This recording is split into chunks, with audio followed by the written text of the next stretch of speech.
This program is rated PG. It contains themes and scenes which may not be suitable for very young audiences. Parental guidance is advised.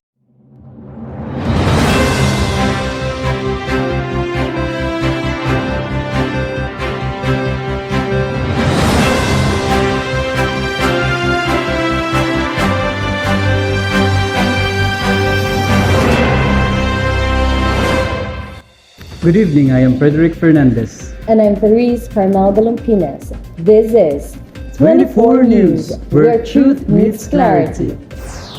Here are the top stories we're following this evening. VP Sara urged to address China's aggression. Baltimore bridge collapse. Horse plunged into river. Rescue underway. Top-notcher ignites passion for female criminologists.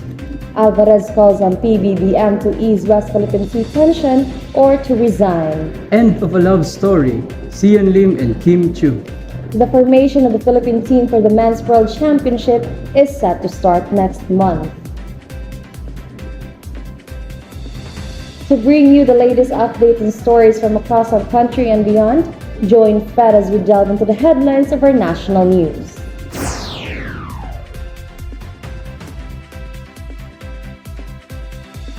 Thank you, Therese. Akbayan Party Representative Rafaela David means no words as she criticized Vice President Sara Duterte, urging her to defend the nation's sovereignty.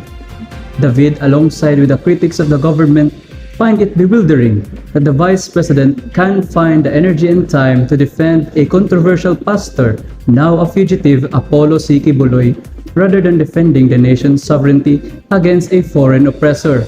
Back to you, Therese. Catastrophe occurs in Baltimore bridge collisions which sends a vehicle stumbling into water. This will be reported by Mark Neil and Dan.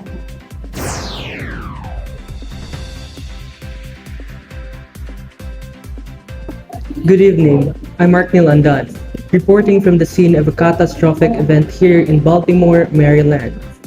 Behind me is the Francis Scott Key Bridge, where tragedy struck earlier today. A container ship collided with a 4-lane bridge, causing a significant portion of the structure to collapse, sending vehicles and individuals plummeting into the river below. Rescuers have managed to retrieve 2 survivors so far, one of whom is in critical condition. However, the search for more victims continues, as authorities fear there may be additional casualties. According to Kevin Cartwright, spokesperson for the Baltimore City Fire Department, the accident is a mass casualty, multi-agency event, and they are currently in the midst of a comprehensive rescue operation that is expected to extend over several days. The ship involved in the collision has been identified as the Dali, a Singapore flag container vessel. The impact was so severe that the ship caught fire upon collision, further exacerbating the situation. Authorities are still investigating the cause of the accident. As rescue efforts continue and investigations into the incident get underway, the city of Baltimore remains in shock over this devastating bridge collapse.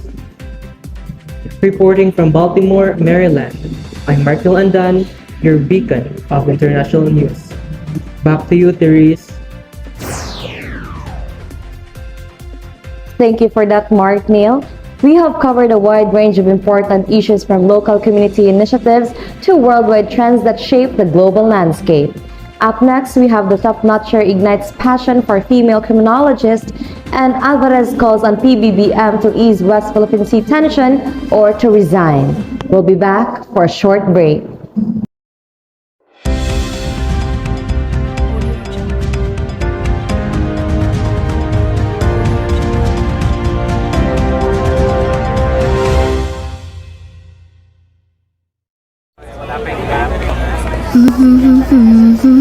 Uy, sarap! Finger and clover, they go together. Finger and clover, my love affair. Ano man ang status mo sa buhay, single or it's complicated, pop star or diva, lover ng clover. Lahat sisimutin, sarap ay uubusin, lover ng clover, by Clover Finger. Simot sarap kasama ang clover.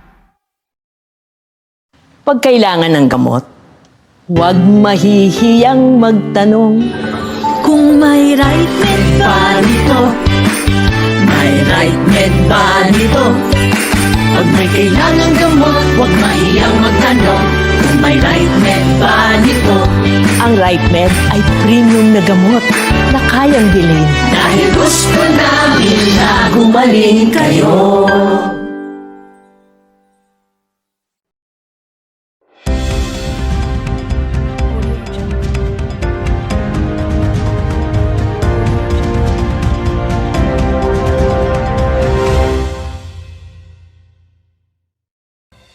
Welcome back, folks. You're watching 24 News. Meanwhile, Top Notcher ignites passion for female criminologists. Here is Crystal Muncal for the report. Women's extensive abilities, contributions, and societal roles exert a profound impact in contemporary society. Even in traditionally male-dominated sectors like criminology, where stereotypes have linked the field primarily with men, women's empowerment is making notable progress. The recent criminology licensure exam held in February 2024 reflected the influence of women's empowerment in the rankings. Angeline Sarno Ilagan, a 22-year-old alumna of Cavite State University, placed the highest ranking in the latest CLE, claiming the second position with an impressive average score of 91.15%. Ilagan acknowledged the challenges women faced in criminology, both physically and mentally, but stressed that they can match men's performance and excel in their professions. Additionally, she praised her university for its excellence in criminology, attributing her motivation and success to its supportive environment it provided. During her time at CVSU, Ilagan noted the university's commitment to gender equality, which facilitated her exam preparation. Ilagan expressed gratitude to female professionals in criminology, citing them as sources of inspiration throughout her studies. She admired their resilience and determination in overcoming the challenges of a male-dominated professions. Ilagan emphasized the importance of providing more career development for female police officers to excel in their roles. This is Cristel Marie S. Muncal, your trusted news source. Back to you, Frederick. Thank you for that, Cristel. Now, in politics. Alvarez calls on PBBM to ease West Philippine Sea tension or resign. Here is Ronald Del Lubitania for the report. Thank you, Fred. Former House Speaker and incumbent Davao del Norte 1st District Representative Pantaleon Alvarez voiced uncertainty about whether the Philippines' allies would offer assistance against the increased military aggression from China in the West Philippine Sea. He said in a statement that he respectfully calls for President Ferdinand Marcos Jr. to stop making actions and decisions that will further escalate the tensions between the Philippines and China. Realistically speaking, we cannot compete with China in terms of military strength. He also added that although we have allies and defense treaty with US, but it is not 100% sure that they will come to our defense. According to him, the government would be better off concentrating its efforts on alleviating poverty and boosting productivity rather than raising tensions because China's military capability is greater than of the country. Alvarez's remarks came in response to the recent incident involving Chinese Coast Guard's utilization of water cannon against the second resupply mission bound for troops stationed in the West Philippine Sea. The encounter adds to a series of similar confrontations between Philippine vessels on resupply missions and Chinese counterparts. Notably, collisions occurred on both October 2023 and March 2024, highlighting the ongoing tensions in the region.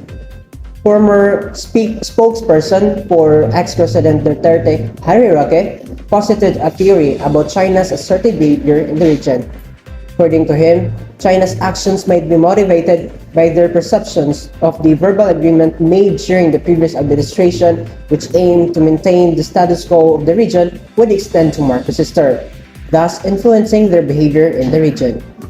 Reporting live in front of the House of the Representatives, this is Ronald Del Bitania, serving the nation with a report. Back to you, Fred. Thank you, Ronald. All that and more coming your way. This week's weather report. End of a love story. Sian Lim and Kim Chiu. And the formation of the Philippine team for Men's Volleyball World Championship is set to start next month. We'll be right back after this short break.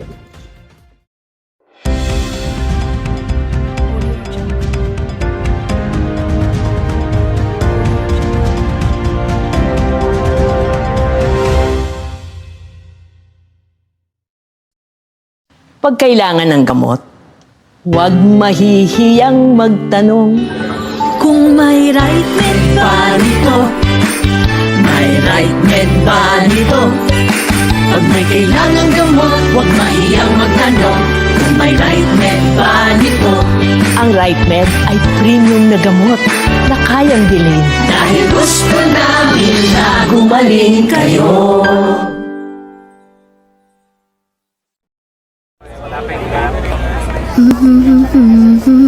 Uy, sarap! Finger and clover, they go together. Finger and clover, my love affair. Ano man ang status mo sa buhay, single or it's complicated, pop star or diva, lover ng clover. Lahat sisimutin, sarap ay uubusin, lover ng clover, by Clover Finger. Simot sarap kasama ang Clover.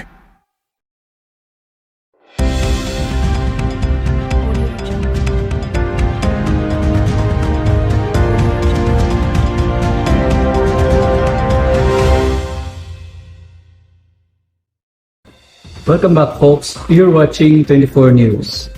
For this week's weather updates, we have Esther Marico Miran for the weather report.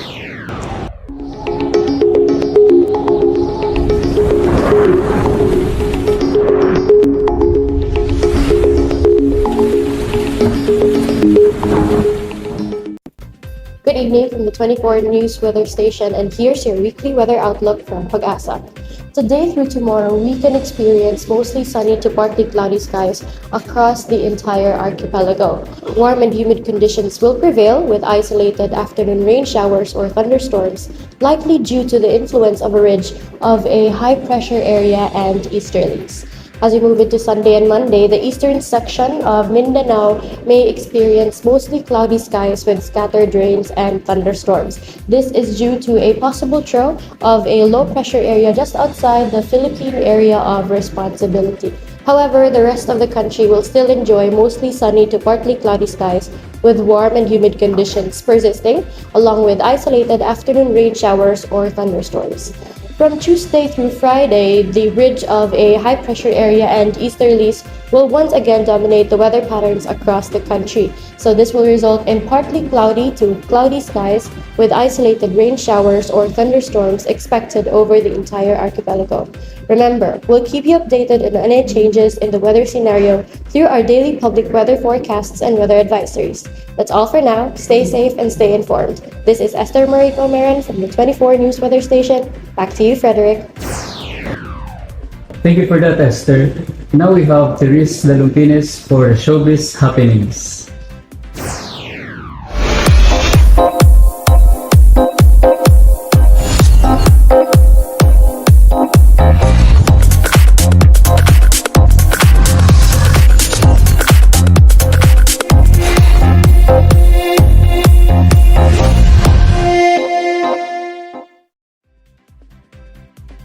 In entertainment news today, the end of a long-standing love story has left fans in shock. Kim Chiu and Seon Lim, which is one of the industry's beloved couples, have announced their breakup after 12 years of dating. The news broke through Chu's heartfelt Instagram post that stated, "End of a love story.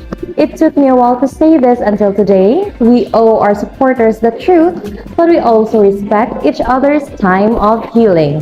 She went on to emphasize that while love played a significant role, sometimes love is not just enough. Lim also shared his sentiments on Instagram, expressing gratitude for the years spent together, which stated that the 12 years of my life with you was the best gift I could ever ask for. He wished Chu all the happiness and love in her future endeavors and leaving the door open for a hopeful reunion. And while this marks the end of the romantic journey, their fans continue their support and send well wishes to both parties. Fred? Thank you for that, Therese. Now for sports news.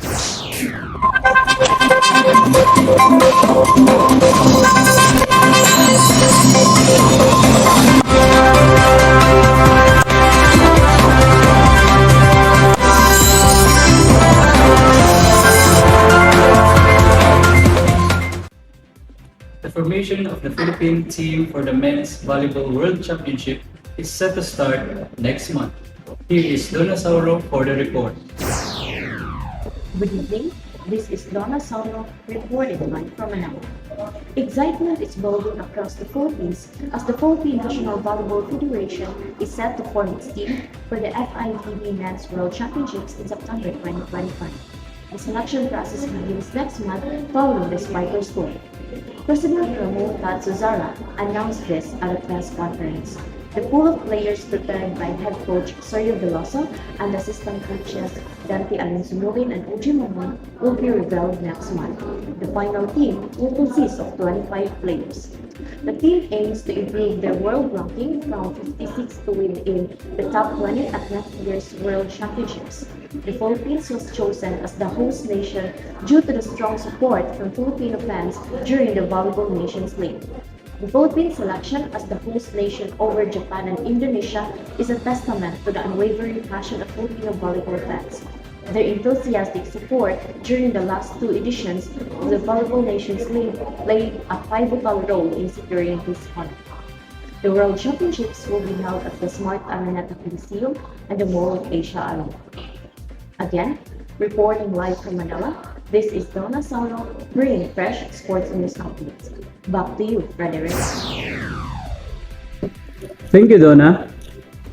And that was the highlights of today's events. Stay informed, stay vigilant, and stay tuned. Whether you're staying up late or rising with the sun, Remember to keep your TV tuned to 24 News, where truth meets clarity. Good evening.